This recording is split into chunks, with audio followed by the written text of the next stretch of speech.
Well, Chairman Bernanke, I think, painted a picture where the economy may be getting a little bit better, but there's still a lot of work to do. Things we're not quite out of the woods right now. I asked him a question during his session today about all of this cost of Dodd-Frank and the number of man-hours it's requiring to comply with that. In fact, what we learned just the other day is that there's 400 rules required in Dodd-Frank.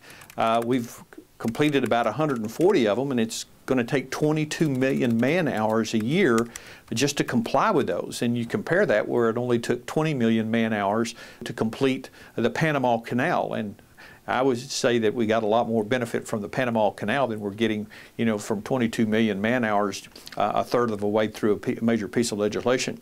I think that points to the overall issue right now when the Republicans are talking about jobs, and that is that recently, before Dodd-Frank, SBA put out a report that said it cost employers about $10,500 per employee just for compliance of regulations that we put on business. And now we got all of these new regulations coming out of just Dodd-Frank, doesn't even use Obamacare.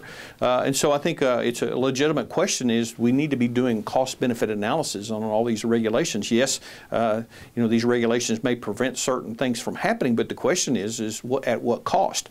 And what I'm afraid of is it's costing jobs for Americans all across our country because we have companies now with creating so much uncertainty, they're just not hiring, and the people they're having to hire are people to comply with all these new regulations.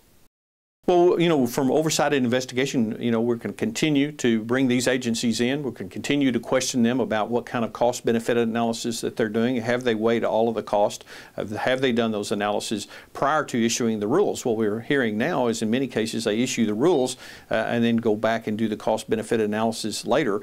And in many cases, it's a very marginal cost-benefit analysis. When I think you have a piece of legislation of this size and this magnitude, much better job needs to be done and with cost-benefit analysis, and so our committee will be, asking these agencies to provide that.